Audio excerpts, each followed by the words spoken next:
I'm Sierra, I'm 16, and 2 weeks ago, my parents left me a note. Stay out of sight, freak. My whole family, my dad, my stepmom, my step-siblings, they were 3 miles away at a country club, toasting champagne, pretending I didn't exist.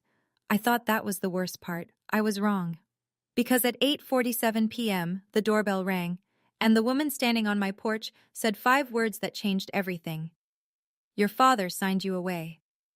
What happened after that, at the gala, in front of 300 people, I still can't believe it myself.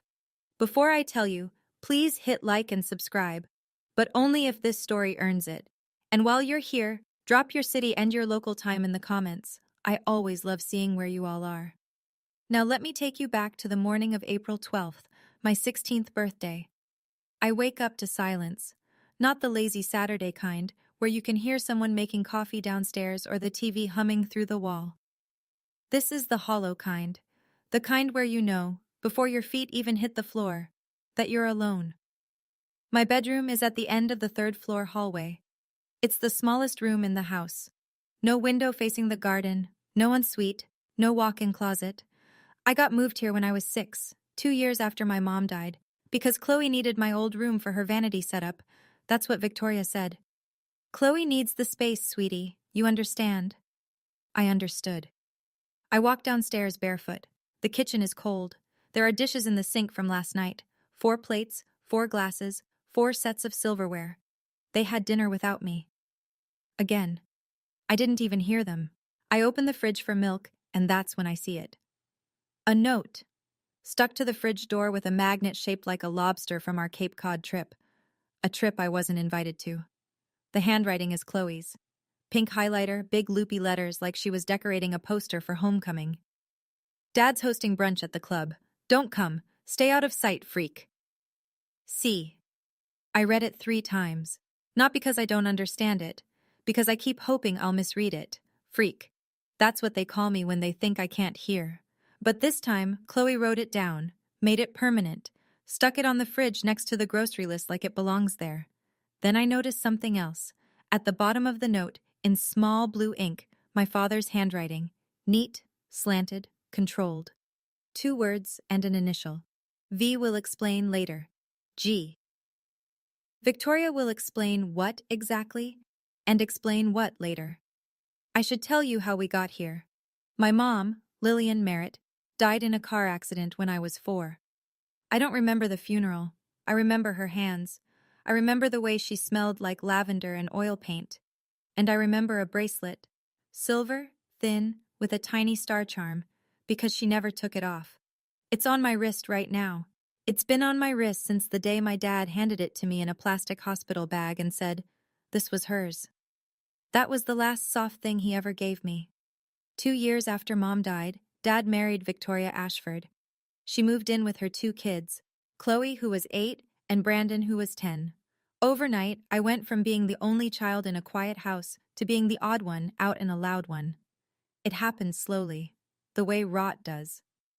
First, my mom's paintings disappeared from the living room. We're redecorating, Victoria said. Then her photos came off the hallway wall. It's healthier for Grant to move forward. Then the anniversary of her death passed without a word. No flowers, no candle, nothing. And every year, I shrank a little more. Last Christmas, Victoria hired a photographer for a family portrait. I came downstairs in my nicest sweater. Victoria looked at me and said, "Oh, we didn't want to bother you. You always look so uncomfortable in photos." The portrait hangs in the dining room now. Grant, Victoria, Chloe, Brandon, 4 smiles, no Sierra. I told my dad it hurt. You know what he said? "Don't make this harder than it needs to be, Sierra." My mom left me this bracelet. My dad once tried to give it to Chloe for her junior prom. I hid it in my sock drawer for a week. But what I didn't know, what nobody told me, was that my mother left me something else. Something much bigger than a bracelet. I stand in the kitchen for a long time after reading that note. Then I do something stupid. Or maybe something brave. I'm still not sure which. I open the pantry, find a box of vanilla cake mix that's been there since Chloe's last birthday, and I make myself a cupcake. 1 cupcake. In a single ramekin, because I can't find the muffin tin. I stick a birthday candle in it, one of those cheap ones from the junk drawer, already half melted from some other celebration that wasn't mine. I light it with the stove, and I sing, "Happy birthday to you." My voice cracks on the second line. By the third, I can barely get the words out. I blow out the candle. I don't make a wish. I stopped wishing for things from this family a long time ago. I pick up my phone. No texts. No missed calls. Not from Dad. Not from Victoria. Not from Chloe or Brandon. Zero. I scroll through my camera roll because I don't know what else to do with my hands, and I find it. The only photo I have of my mother. It's blurry, taken on an old phone, maybe by a nurse. Mom's holding me. I'm maybe 3. She's smiling at the camera, and on her wrist, the same silver bracelet I'm wearing right now. I sit on the kitchen floor. I pull my knees up, and I cry. Not because of the note, not because of the party I wasn't invited to. I cry because I finally hear the thing I've been whispering to myself for 12 years, and for the first time, I let it be loud. I've been apologizing for existing in this house for 12 years, and no one ever told me to stop. The clock on the microwave reads 8:47 p.m. The doorbell rings. I almost don't answer it. I'm glad I did. I wipe my face with the back of my hand, toss the candle in the trash, and walk to the front door. I figure it's a package. Maybe a neighbor's DoorDash left at the wrong house. It's not. There's a woman on my porch. Late 50s maybe. Silver-streaked hair, pulled back in a low twist. Gray blazer over a white blouse, like she just came from court. She's holding a large brown envelope. Thick, the kind with a metal clasp. And her eyes are red. Not like she's been drinking. Like she's been crying. She sees me and goes very still. "You look just like her," she says. I don't know what to say to that. Like who? Your mother. I haven't heard a stranger say that word, mother, in connection to me in years. It hits me somewhere behind my ribs. Who are you? My name is Dorothy Kessler. I'm an attorney, and I was your mother Lillian's closest friend. I've never heard this name, not once. Dad never talks about Mom's friends. Dad never talks about Mom at all. Dorothy glances past me into the dark house. Are you alone? Yeah. Something tightens in her jaw. She looks at the note still stuck to the fridge. She can see it from the doorway. She reads it. I watch her face change. Then she sits down on the porch step, right next to me, like she's known me my whole life. And in a calm, steady voice, the kind of voice that tells you bad news without making you feel small, she says, "Did your father ever tell you about your mother's will?" I shake my head. Your father signed away his parental rights this morning. He filed the papers at 9 a.m. on your birthday. Do you understand what that means? I don't. Not fully. It means, legally, he is no longer your father. And that triggered something your mother put in place 16 years ago. We sit at the kitchen table, the same one where 4 plates were used without me last night, and Dorothy makes tea.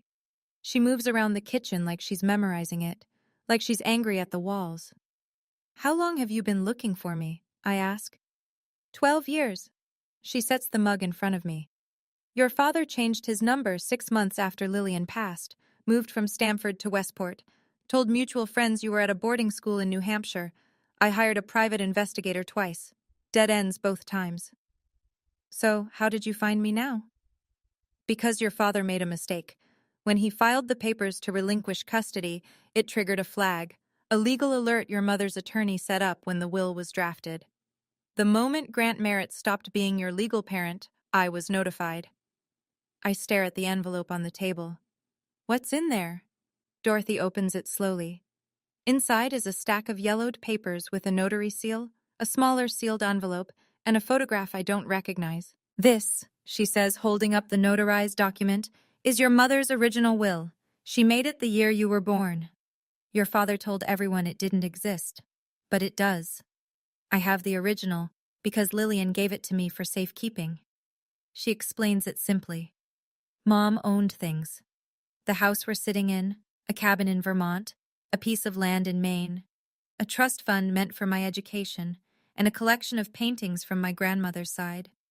All of it was left to me. Only me.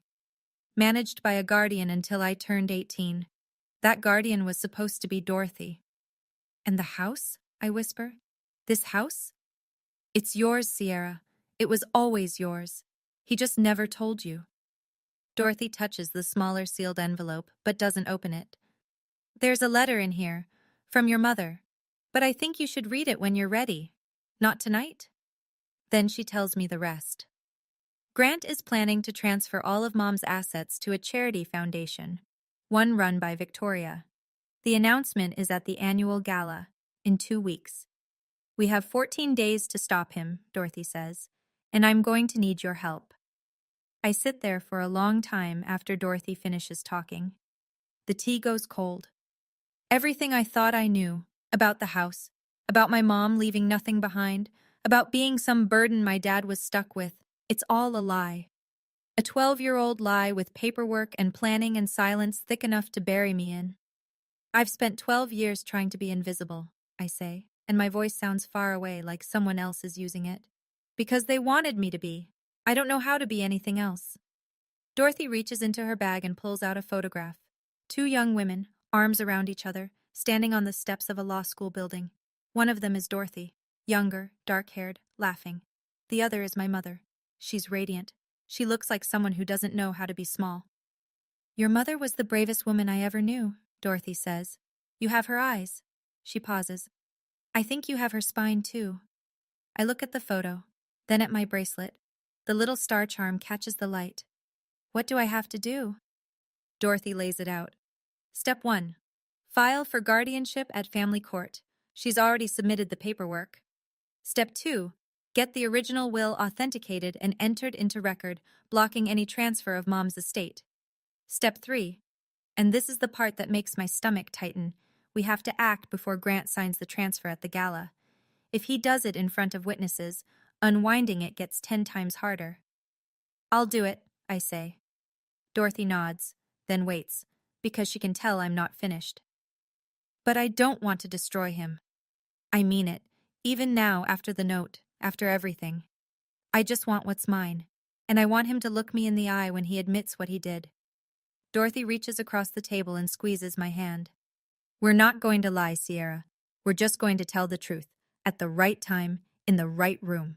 The next morning, Dorothy drives me to her office in New Haven. It's a small firm, 2 rooms above a bakery, smelling like sourdough and printer ink. But the filing cabinet she opens is anything but small. 12 years of records. She shows me the property transfers first. My father moved the title on the Westport house 3 times, each time requiring a guardian's signature, each time signing it himself as my legal parent. He shifted ownership into a revocable trust, then restructured the trust, then folded it into a holding entity, layer after layer, like he was burying something alive. What about the paintings? I ask. Dorothy pulls out a sale receipt. 3 years ago, Grant sold my grandmother's art collection through a private dealer in Manhattan. 8 pieces. The total is a number I've never seen attached to my life before. Not a penny of it reached me. Then she shows me the one that guts me. An account statement.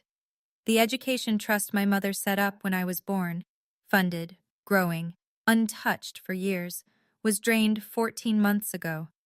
Every cent was redirected to a tuition account, not mine. Chloe's, I say. I don't even need to ask. NYU, full ride would have been Sierra Merritt's. Instead, it's paying for Chloe's dorm in Greenwich Village. He used my college fund to pay for Chloe's dorm room. I sit with that sentence for a minute. It's the kind of sentence that rewrites your whole childhood. Dorothy opens one more file, an email printout. From Grant to his personal attorney dated 3 years ago. It reads, "The girl doesn't need to know anything. She's better off not knowing." The girl. Not my daughter, not Sierra. The girl. My phone buzzes. Dorothy, checking her messages. She looks up and something shifts in her expression. The guardianship hearing just got scheduled, she says. Same day as the gala. I feel the room tilt. Morning court, evening gala. One day, everything. Standing in Dorothy's office, staring at that email. The girl doesn't need to know anything. I felt something snap.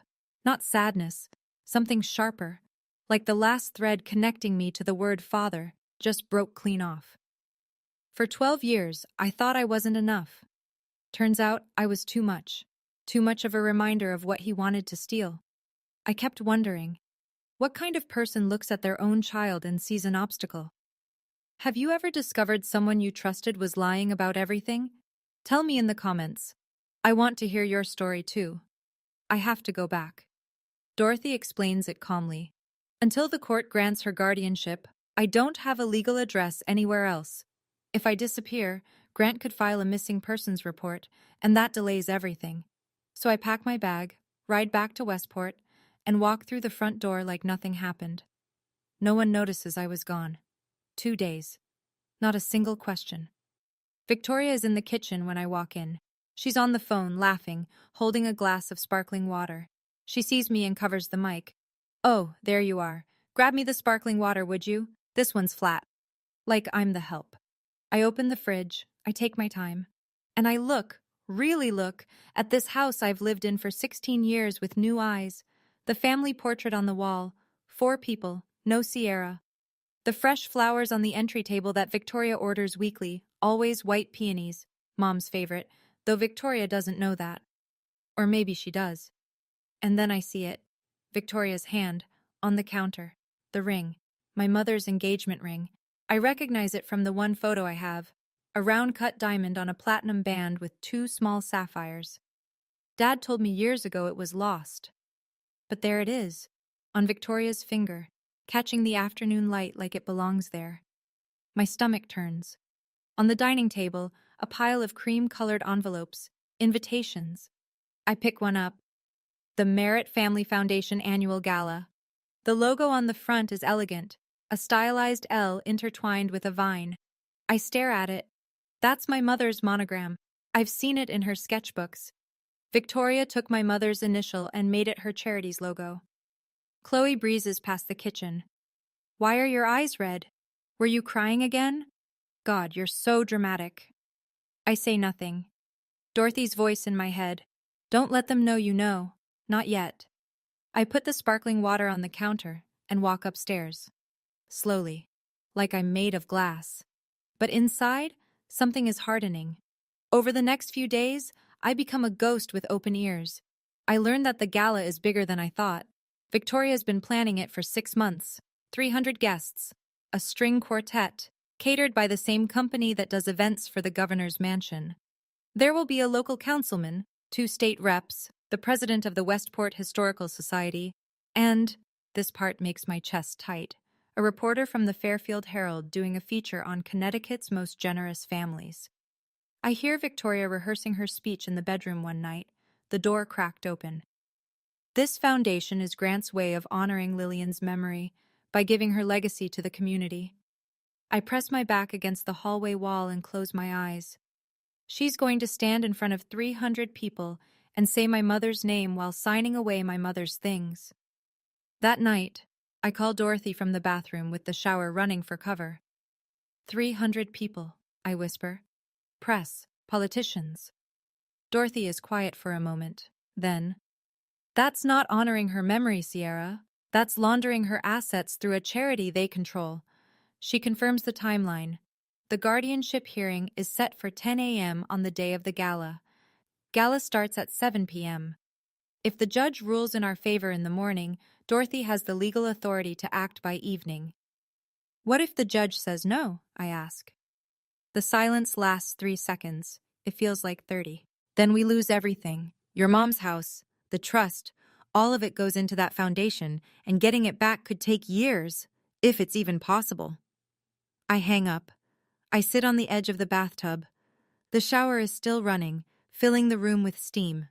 300 people will watch Victoria steal my mother's life, unless I stop it. Then I hear footsteps in the hallway. I freeze. Through the gap under the door, I see a shadow. Someone standing, listening. The shadow moves. I crack the door. Brandon is walking away. He glances back once, expression unreadable, and disappears into his room. Did he hear me? 5 days before the gala, Victoria takes Chloe to Neiman Marcus for a dress fitting. I know because I hear them leaving. Laughing, keys jingling, the garage door rolling open. Nobody tells me. Nobody asks if I want to come. This is the rhythm of the Merritt household. Things happen around me, never for me. That evening, Chloe comes home with a garment bag slung over her arm like she's carrying a trophy. Black floor-length gown. She hangs it on the back of her door and leaves it open so everyone in the hallway can see it. At 9 p.m., Victoria knocks on my bedroom door. She does the thing she always does. Leans against the frame, head tilted, voice laced with synthetic concern. Sweetie, the gala is a family event. Important people will be there. I think it's best if you stay home. You'd just be anxious the whole time. I'm doing this for you. Actually, I say, I was hoping to come. Her eyebrows lift, just barely. A ripple in the mask. Honey, I don't think you have anything appropriate to wear.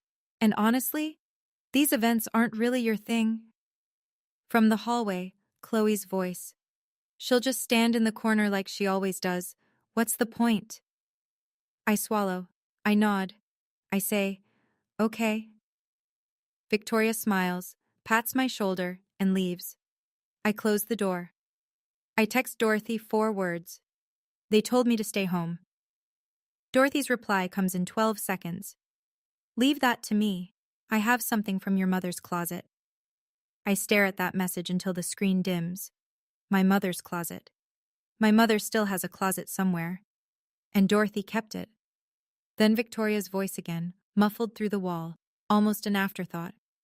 Oh, and Sierra, your father wants to talk to you tomorrow. Something about paperwork. Paperwork. My hands go cold.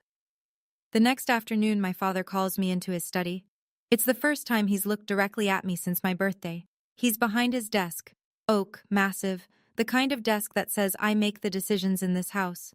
There's a glass of scotch at his elbow, half empty. Sit down, Sierra. I sit. He starts with a voice I haven't heard in years. Soft, paternal, like he's auditioning for a role he forgot the lines to. I know things have been difficult. I want you to know I'm doing what's best for you. What's best for me? The words land like stones. I've found a school, Phillips Academy, out in Massachusetts. Excellent program, small classes. You'd start in the fall. A boarding school. A fresh start. He leans forward, hands clasped. You'll be happier there, Sierra. Away from all this. Away from all this. He means away from what he did. Away from anyone who might ask questions. Ship the girl to Massachusetts, sign over the estate at the gala, and by the time school starts in September, there's no Sierra in this house, no Sierra on the paperwork, no Sierra at all. I look at him, really look at him.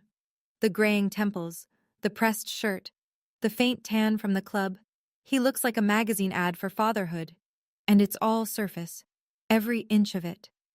He reaches across the desk and puts his hand on my shoulder. Trust me, I'm your father. The words come before I can stop them. Are you? His hand stiffens, his eyes narrow. I recover fast. I mean, are you sure this is the right thing? He pulls back, nods, smiles. That smile. I used to think it was warm. Now I see it for what it is. The smile of a man who's done the math and decided you're not worth the cost. You'll love it, he says. I promise. I stand up, and as I pass his desk, I see it. A stack of documents in a manila folder, half hidden under the Financial Times. The logo on top, Merritt Family Foundation. Below it, in bold, Asset Transfer Agreement. And a date. The night of the gala. I pull out my phone in the hallway, hands trembling. I photograph the folder through the study door, and I send it to Dorothy. Saturday, 4 days out. I tell Victoria I'm going to the library. She doesn't even look up from her phone. Dorothy's office looks different now. The bakery scent is gone, buried under paper and coffee. A whiteboard hangs on the wall with a timeline drawn in red marker. Dates, names, arrows, and a single circled word at the end. Gala. Here's where we are, Dorothy says. She walks me through it, like a general briefing a soldier. Morning, the guardianship hearing at Fairfield Family Court. Dorothy will present the original will, the relinquishment papers Grant signed, and the photographic evidence of the asset transfer agreement. If the judge rules in our favor, Dorothy becomes my legal guardian, effective immediately. That gives her standing to block the estate transfer. Evening. If we have the ruling, we attend the gala with a certified court order freezing all assets of the Lillian Merritt estate. If Grant signs the transfer anyway, it's void. And if he tries to stop us from entering? 300 witnesses, a reporter from the Herald, and a court order. He won't. Then she does something that makes the room go blurry. She opens a closet in the back of her office and pulls out a garment bag. Inside is a dress, cream white, vintage, with delicate lace at the neckline. Simple, elegant, not loud or flashy. The kind of dress that doesn't need to try. Your mom wore this to her first gallery opening, Dorothy says. She walked in and every head turned, not because the dress was expensive, because she knew who she was. I put it on in the bathroom. It fits. It fits like it was waiting for me. I stand in front of the mirror, and for the first time in 12 years, I don't see the freak. I don't see the girl from the third-floor bedroom. I see my mother's daughter. Dorothy watches me from the doorway. She's holding the sealed envelope. Mom's letter. Read it when you feel strong, she says. Not before. I nod. I'm not ready yet. But I will be. 2 nights before the gala, I'm in the kitchen at midnight, drinking water, going over the plan in my head for the 100th time, when the light clicks on. Brandon. He's in sweatpants and a wrinkled t-shirt, hair messy, like he couldn't sleep either. He stands in the doorway for a second, then walks to the fridge, grabs a water bottle, and sits down across from me. We don't talk. We never talk. In 12 years, I can count our real conversations on one hand. Then he says quietly, I know you're planning something. Every muscle in my body locks. I heard you on the phone last week, in the bathroom. He peels the label off his water bottle, not looking at me. I didn't tell Mom. Why not? He's quiet for a long time. Then, because what they did to you on your birthday, that note Chloe wrote, I saw her write it. I was standing right there, and I didn't stop her. He finally looks up. I should have. I don't know what to do with this. 12 years of nothing, and now, at 12:15 a.m. in a kitchen that technically belongs to me, he wants to have a conscience. I don't know what you're doing, Sierra, but whatever it is, be careful. My mom fights dirty. I hold his gaze. I know she does. He stands up, starts to leave, then stops, hand on the doorframe. There's something else. Mom has a lockbox in her closet, under the shoe rack. She told Dad it's jewelry, but I've seen her open it. It's not jewelry. It's papers. My pulse spikes. What kind of papers? I don't know, but she checks it every time something legal happens in this house. He turns to leave again. One more pause. One more thing. Don't trust the charity lawyer, Richard Ashford. He's Mom's cousin. Then he's gone. The kitchen light hums. I sit there, heart pounding, staring at the ceiling. A lockbox. In Victoria's closet. Papers she doesn't want anyone to see. The morning of the gala. 5:30 a.m. The house is dead silent. I have maybe 90 minutes before anyone wakes up. My heart is slamming so hard I can feel it in my teeth. Victoria and Grant's bedroom door is closed. I can hear Grant's CPAP machine through the wall. A low, rhythmic hiss. Victoria sleeps with earplugs and a silk mask. I know this because she reminds everyone, constantly, how sensitive she is to light and sound. I ease the closet door open. It's a walk-in the size of my bedroom. Racks of designer coats, shelves of shoes organized by color. The lockbox is exactly where Brandon said it would be. Bottom shelf, behind a row of riding boots. It's matte black. Combination lock. 4 digits. I try Victoria's birthday. Nothing. Grant's anniversary. Nothing. Then I try Chloe's birthday. October 19th, 1019. Click. Inside, there are 4 items. 1. A photocopy of my mother's will. The same document Dorothy showed me, but this one has handwritten notes in the margin. Red ink. Victoria's handwriting. I know it from every passive-aggressive grocery list she's ever left me. And in the top corner, 3 words circled twice. Keep this away from S. 2. A printed email chain between Grant and his personal attorney. Instructions on restructuring the estate to avoid triggering trust provisions. Dated 18 months ago. 3. The photograph that makes my hands shake. Mom holding me. I'm maybe 2. She's laughing. On the back, in my mother's handwriting. My little star. Everything I have is yours. Victoria kept this, in a locked box, under her boots. And 4. I almost miss it, tucked in the corner. A marriage certificate. Issued in Nevada 9 years ago. Victoria Ashford and a man named Paul Renner. Not Grant Merritt. I stare at it. Victoria married someone else. And this certificate is dated 2 years before she married my father. Was she still married to Paul Renner when she walked down the aisle with Dad? I photograph everything. Close the box, spin the dial, push the boots back, slide the closet shut.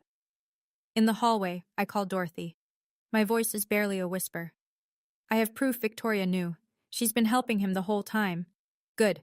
This changes the hearing. There's something else. Victoria might have been married to someone else when she married my dad. Silence on the line. Then very carefully. Send me the photo. I'll verify it before court. I hang up. My hands won't stop shaking. Upstairs, I hear a toilet flush. Someone's awake. I'm already in my room, door closed, breathing like I just ran a mile. Fairfield Family Court, 10:07 a.m. The fluorescent lights hum like they're nervous, too. I'm sitting in a wooden chair next to Dorothy, wearing jeans and a clean blouse. Nothing that draws attention. Dorothy told me to dress like a student, not a plaintiff. Let the documents do the talking, she said. The courtroom is small. 1 judge, 1 clerk, a court reporter whose fingers hover over her keys like a pianist about to play. Judge Patricia Holloway enters. She's in her 60s. Silver glasses, no-nonsense posture.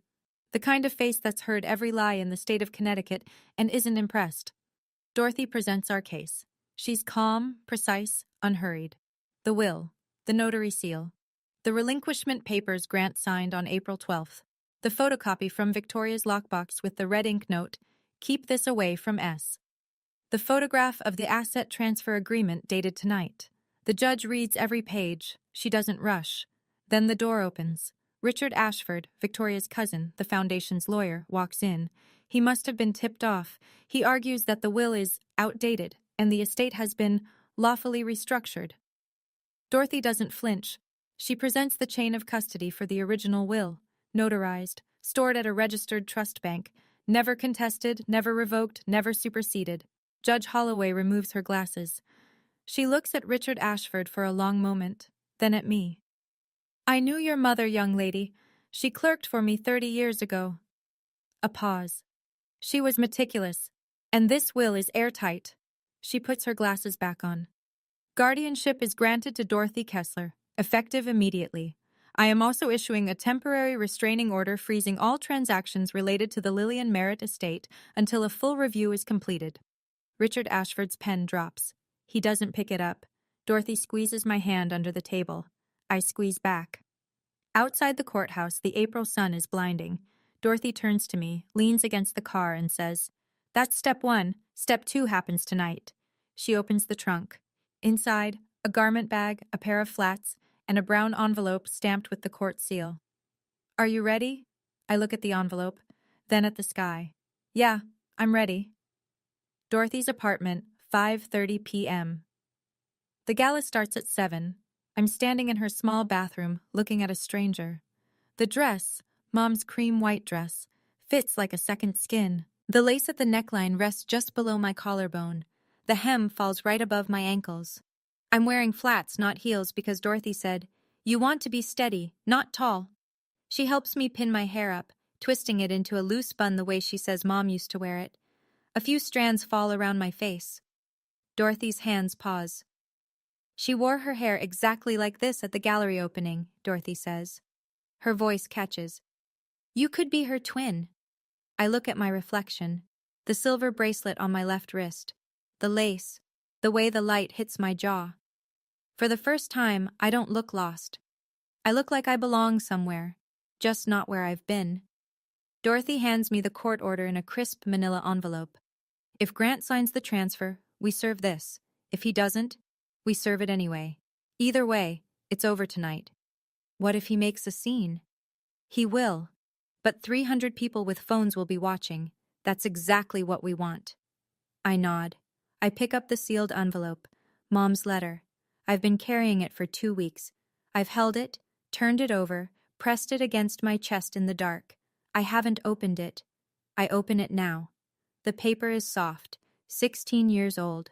Her handwriting is small and neat, slanting slightly left. If you're reading this, I'm not there anymore. But know this. Everything I built for you. Not for anyone else. Not for your father. For you. If anyone ever makes you feel like you don't belong, remember, you are the reason I stayed up every night planning. You are enough, my little star. I fold the letter. I press it to my lips. On the drive to the country club, neither of us speaks. The sun is going down, painting the sky orange and pink over Long Island Sound. The car stops. I can hear the music from the parking lot. Jazz. Something smooth and expensive. The lot is full of BMWs and Teslas. I hold the letter in one hand and the court order in the other. Mom, I whisper. I hope you can see this. The Fairfield Country Club looks like a wedding venue on steroids. Crystal chandeliers hanging from vaulted ceilings. White tablecloths over round tables set for 10. Candles everywhere. The flickering kind, not the electric kind, because Victoria doesn't do tacky. A jazz quartet in the corner, playing something by Coltrane. Wait staff in black vests gliding between guests carrying trays of champagne flutes and shrimp cocktails. 300 people, maybe more. Every seat taken. And at the far end of the room, near the small stage, my father. Black suit, silver tie. Standing with his hand on Victoria's back, laughing with a man I recognize from the club's board of directors. Victoria is next to him, red dress. Long, fitted, the kind that costs what some people make in a month. And on her left hand, my mother's ring, catching the light every time she gestures. Chloe is at the VIP table near the front, tapping on her phone, looking bored and expensive. Dorothy and I walk through the main entrance. I don't sneak in. I don't use a side door. I walk through the front, in my mother's cream-white dress, with the silver bracelet on my wrist and the court order in my hand. A few heads turn, then more. Then a wave of whispers moves across the room like wind through tall grass. I see it happen in slow motion. Margaret Maggie Dunn, the club's general manager, spots me from across the room. She's been here for 20 years. She worked for my mother. She sees the bracelet. Her hand goes to her mouth. She leans toward a colleague, and I can read her lips. That's Lillian's daughter. Victoria notices next. She's mid-laugh when her eyes find me. The champagne flute freezes halfway to her mouth. The color drains from her face like water from a tub. She grabs Grant's arm, points. My father turns. Our eyes meet across the room. Across 12 years. Across every lie he ever told and every birthday he ever forgot. He stares. Then he smiles. That country club smile. The one built for cameras and strangers. He walks toward me. Slowly. Controlled. He leans in. His voice is low, sharp. Just for me. What are you doing here? I look him dead in the eye. I was invited. His jaw tightens. You need to leave. Now. I don't blink. I don't think I will. Grant's hand closes around my elbow. Not hard enough to bruise, but hard enough to steer. He moves me toward the corner of the room, behind a potted fern the size of a small tree, where the acoustics are bad and the lighting is worse. His voice is a controlled hiss. I don't know how you got in here, but you're leaving. Right now. That's interesting, I say. Because according to the court order issued this morning, I have more right to be here than you do. Something shifts behind his eyes. A fracture in the confidence. Victoria appears, materializing the way she always does. Perfectly timed, perfectly composed. She puts her hand on my arm and turns on the voice. The warm one. The PTA one. Sierra, honey, you look lovely, but this isn't really your kind of... Victoria. I keep my voice even, quiet. You're wearing my mother's ring. Her fingers curl. She pulls her hand behind her back like I've burned her. 3 guests nearby stop talking. The whispers start again, louder this time, rippling outward. Grant sees it happening. He's losing the room. I can see the calculation on his face, the cost-benefit analysis running in real time. Make a scene or contain this. He chooses wrong. Security, he says, louder than he intends. A few more heads turn. Please escort this young lady out. Two men in dark suits move toward me. Dorothy steps forward. She's been standing 3 feet behind me the entire time. Still, patient, waiting. She holds up a business card. I'm Dorothy Kessler, attorney at law. This young lady is my legal ward as of 10:47 this morning. Removing her from this venue would constitute unlawful interference with a court-appointed guardian. I strongly suggest you step back. The guards stop. They look at each other, then at Maggie Dunn, who's watching from the side. Maggie gives a small nod. They retreat. Grant's face is a mask fighting itself. Victoria leans in, her whisper thin as a blade. Get her out of here before the speech. Too late. The MC is already at the podium. The spotlight swings. A voice fills the room. Ladies and gentlemen, please welcome our host for the evening, Grant Merritt. The room applauds. Grant straightens his tie. He has no choice. He walks toward the stage. I take my seat in the front row. Grant takes the stage like a man stepping onto a landmine and pretending it's a dance floor. The spotlight hits him. He smiles, that wide, practiced donor dinner smile, and waits for the applause to settle. Thank you all for being here tonight. This room is full of people who believe in something bigger than themselves, and I'm honored to stand with you. Polite applause. Victoria beams from the front table, hands folded, queen of the evening. Then he says her name. My late wife, Lillian, believed in giving back. She was an artist, a dreamer, and the most generous person I ever knew. My throat tightens. He hasn't said her name to me in years. But here, in front of cameras, he wraps it in gold. Tonight, to honor Lillian's memory, Victoria and I are proud to announce the Merritt Family Foundation, dedicated to arts education for underprivileged youth throughout Fairfield County. More applause, louder now. People nod. This is the part where rich people feel good about being rich. Grant picks up a document from the podium, the asset transfer agreement. I recognize it from the photo I took in his study. He holds up a pen. To fund this mission, I am personally donating the full Lillian Merritt estate, her properties, her art collection, her legacy, to the foundation, effective tonight.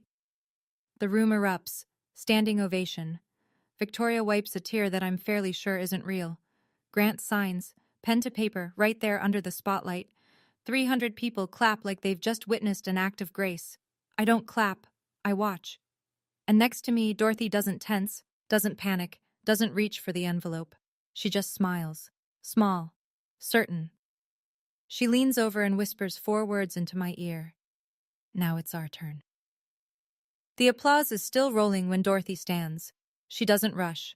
She buttons her blazer, picks up the manila envelope, and walks to the stage like she's done this 1,000 times. The MC tries to intercept her. She shows him something. I can't see what. And he steps aside. Dorothy takes the microphone. Excuse me. The room goes quiet. Not all at once. It's a slow drain, like air leaving a balloon. Heads turn. Phones come up. My name is Dorothy Kessler. I'm an estate attorney licensed in the state of Connecticut.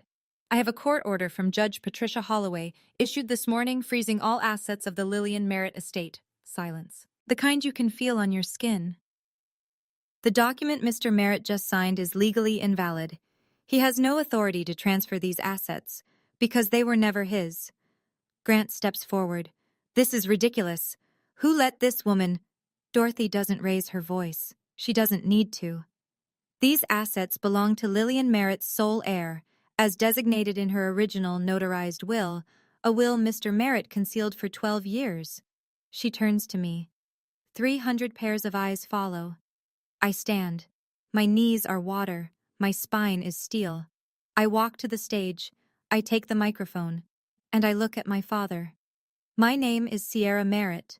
Lillian Merritt was my mother. She left a will that names me as her only heir. My father hid it for 12 years.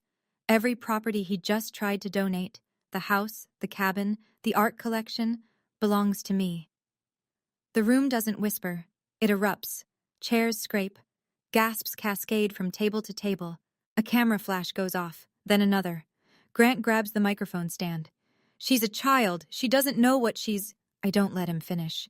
You signed away your parental rights on my 16th birthday. You filed the papers the same morning I woke up alone with a note on the fridge calling me a freak. You sent your own daughter away so you could take her inheritance. I hold up the manila envelope. I have the court order. The court has your relinquishment papers, and now every person in this room knows exactly what you did. Dead silence. 300 people. Not a fork moves. Victoria rockets to her feet. This is a scam. That girl has always been... I turn to her. Calm, level, like I'm reading a weather report. Mrs. Merritt? Or should I say Miss Ashford? Since your marriage to my father might not even be legal. Victoria's mouth opens, closes, opens again. The room is no longer whispering. It's roaring. Grant's mask doesn't crack. It shatters. He steps toward me, finger raised, and the word that starts to leave his mouth, "You ungrateful," dies halfway out when he sees the phones. Dozens of them, held up across the ballroom like lighters at a concert, except nobody's cheering for him. He pivots, tries the other voice, the soft one, the concerned father one, the one he uses when the audience is watching.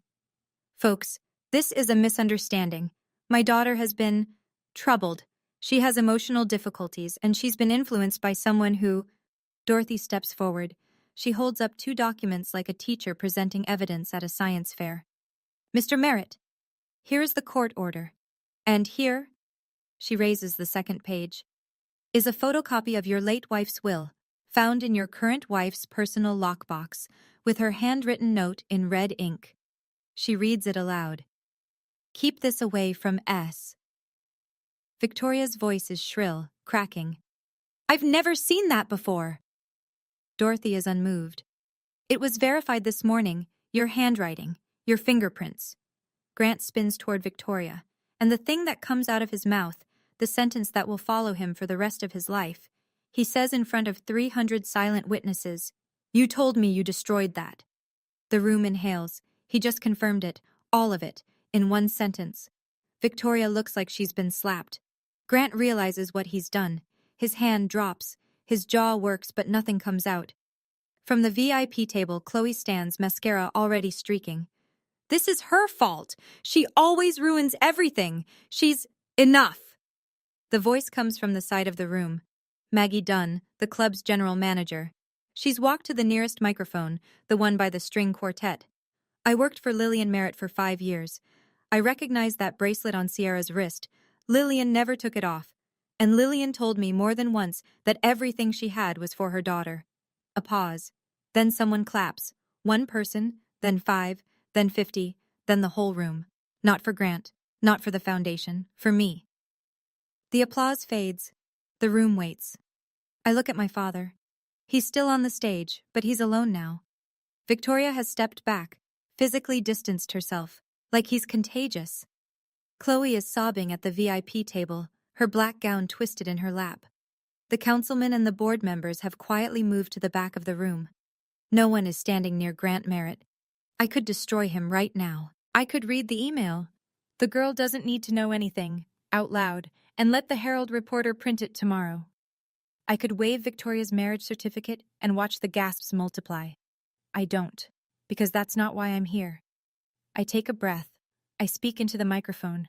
My voice isn't loud. It doesn't need to be. I didn't come here tonight to humiliate anyone. I came because you were about to give away everything my mother left for me, and I couldn't let that happen. The room is still. I spent 12 years in that house, the smallest room, the last seat at the table, the one face missing from the family portrait. I spent 12 years being called a freak by people you chose over me, 12 years trying to earn a love that was never coming. I look directly at him, at the man who used to carry me on his shoulders. I'm done trying. He flinches. It's small, but I see it. 300 other people see it too. I'm not asking for your apology. I don't need it. The estate belongs to me. The court has confirmed it, and I'm leaving tonight with my guardian, Dorothy Kessler, who, unlike you, kept her promise to my mother. I touch the bracelet on my wrist. The little star charm is warm from my skin.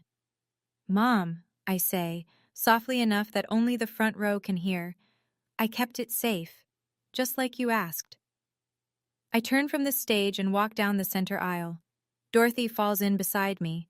Our heels click in sync on the hardwood floor. Behind us, silence first, then applause. Not polite applause, the real kind, the kind that has weight. I don't look back. We make it to the lobby before my legs give out. Dorothy catches my arm. Sit, she says, guiding me to a bench near the coat check. Breathe. You did it. My hands are shaking. My whole body is shaking. But something in my chest, something that's been clenched tight since I was 4 years old, is finally letting go. Through the glass doors to the ballroom, I can see the fallout unfolding in real time. Grant is standing at the podium, alone, staring at the signed document that is now worth nothing. 2 board members are speaking in low, urgent tones near the bar. The Herald reporter is scribbling in a notebook so fast her hand is a blur. Victoria is nowhere in the ballroom. Then I spot her, through a side window, in the parking lot, pacing, phone pressed to her ear. She's calling someone. The call isn't connecting. She tries again. Again. Richard Ashford, Victoria's cousin, the foundation's lawyer, is walking very quickly toward the exit, briefcase in hand, not making eye contact with anyone. Chloe hasn't moved. She's sitting at the VIP table alone. Mascara tracks down both cheeks, staring at her phone like it holds some answer. It doesn't. And then there's Brandon. He's standing near the exit, apart from all of them. He catches my eye through the glass, and he does something I didn't expect. He nods. One small, slow nod. I don't nod back, but I don't look away either. Maggie Dunn appears at my side.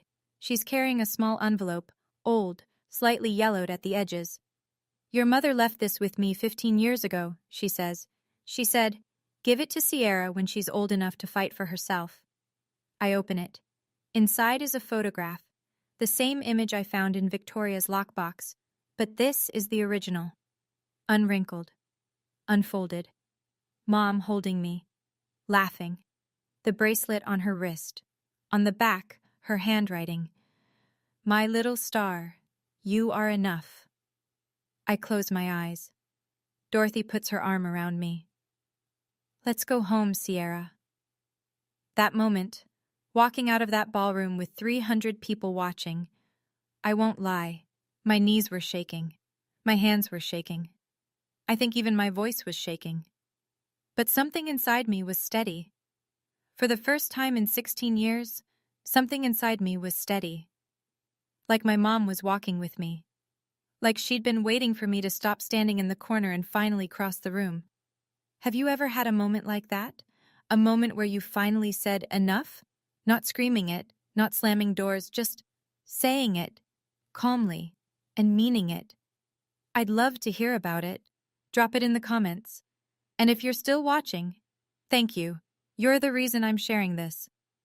1 week later. I'm sitting at Dorothy's kitchen table in New Haven, eating scrambled eggs she made from scratch, when the phone rings. She picks up, listens for 40 seconds and hangs up. That was the court clerk. The judge reviewed the full file. Lillian's will is upheld. All properties returned to the trust under my management until you turn 18. I set my fork down. All of them?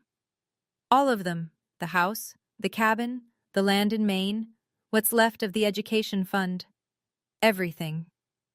Grant has 60 days to vacate the Westport house, the house my mother bought. The house he raised another woman's children in while hiding my existence from the one person who was supposed to protect me. The Merritt Family Foundation is under investigation. The State Attorney General's office opened a preliminary inquiry into whether the charitable donation constituted fraudulent asset transfer. Victoria has been called in for a deposition. The Fairfield Herald ran the story 3 days after the gala. Front page of the local section. Gala host confronted by daughter over hidden will. Grant's photo, mid-speech, mouth open, caught in that fraction of a second where his face hasn't decided which lie to tell next. Victoria filed for divorce, but the filing was suspended because Dorothy quietly submitted the Nevada marriage certificate to the court. If Victoria was still legally married to Paul Renner when she married Grant, the second marriage may be void, which means Victoria has no spousal claim to any of Grant's assets. None. Chloe's tuition account at NYU is under review. If the funds are traced back to my mother's education trust, which Dorothy says they will be, Chloe may have to repay them. I think about all of this. Then I eat my eggs. Dorothy watches me from across the table. How do you feel? I think about it honestly. Free, I say. I feel free. 2 weeks after the gala, my phone rings. Caller ID, Brandon Merritt. I almost don't answer. My thumb hovers over the screen for 3 full rings. Then I pick up. Hey.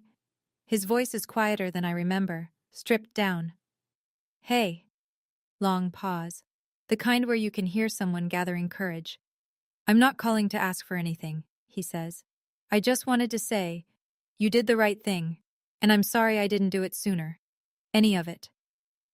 I lean against the window in my new room, Dorothy's guest room, which has a view of an oak tree and more sunlight than I've had in years. Where are you? I ask. Staying with a friend in Bridgeport. I moved out the day after the gala. He lets out a breath. First time in my life I'm not using Mom's credit card for anything. It's weird, but it's good. How's everyone else? Mom is furious. She's calling lawyers all day. Dad won't talk to anyone. He just sits in the study with the door closed. Chloe blames you. A pause. But I think they're angry at themselves. They just don't know how to admit it. I let the silence sit. It's not uncomfortable. It's just honest. I don't hate you, Brandon. I don't hate any of you. I know. But I can't pretend it didn't happen. I need distance, real distance, not the kind where we all smile at Thanksgiving and act like the last 12 years were normal. I understand. And I think he actually does. If you ever want to talk, no pressure. You know how to reach me. Same goes for you, I say. But I'm not coming back to that house. I wouldn't ask you to. We hang up. I sit by the window for a while. The oak tree sways in the wind, and the late afternoon light makes everything gold. I'm not sad. I'm not happy. I'm something in between. Something I think might be peace. A month after the gala, Dorothy hands me an envelope that arrived through her office. From your father, she says, through his attorney. I open it at the kitchen table. The stationery is thick. Grant Merritt's personal letterhead, cream-colored, embossed. Even now, he can't stop performing. I read it once, slowly. Sierra, I hope you understand that everything I did was to protect this family's reputation. Your mother's estate was complicated, and I made decisions I thought were best. I wish you hadn't made this public. It didn't need to go this far. Grant. I read it again. No mention of the note. No mention of the 12 years. No mention of the word freak written in pink highlighter and stuck to the fridge like a grocery reminder. No mention of my birthday. No mention of the bracelet he tried to give to Chloe, or the education fund he drained, or the email where he called me the girl. Not one word of apology. Are you going to reply? Dorothy asks. No. I fold the letter along its creases neatly, the way he'd want. He's still performing. Even in a letter, he's performing. Dorothy nods like she expected that answer. I open the drawer where I keep Mom's letter and set Grant's beside it. I don't rip it up. I don't burn it. I don't throw it away. I just put it down. And I walk away. Because that's what you do with things that no longer have power over you. You set them down. Then I notice something else inside the envelope, wrapped in tissue paper at the bottom. My mother's engagement ring, the round-cut diamond with the 2 sapphires, the one Victoria wore to the gala. No note, no explanation, just the ring. I hold it up to the window. It catches the light the same way it did on Victoria's finger, except now, for the first time, it looks like it's home. I slip it on. It fits. Mom's letter, Mom's dress, Mom's bracelet, Mom's ring. Piece by piece, she's coming back to me. 6 months later. I'm sitting cross-legged on the floor of Dorothy's apartment in New Haven, painting. Not anything good. I'm still learning. Right now it's a bowl of oranges that looks more like a pile of softballs. But the brush feels right in my hand. the same way it must have felt in Mom's. Dorothy hung my first painting, a watercolor of the oak tree outside my window, on the living room wall, right above the couch. She didn't ask permission. She just did it, the way you do things for people who belong in your home. I go to a new school. It's smaller than Westport, no lacrosse team, no college counselor with a waiting list. But I have friends for the first time. Real ones.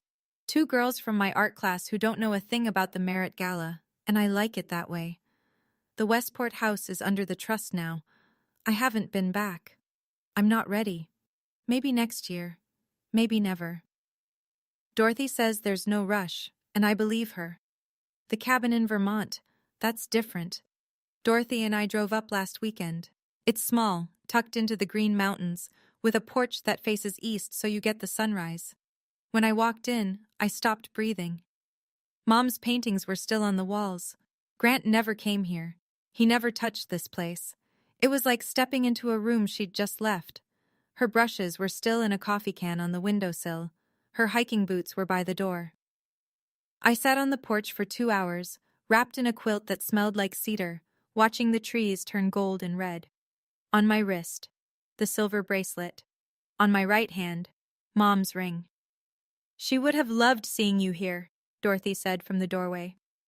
"I think she can see me, wherever she is.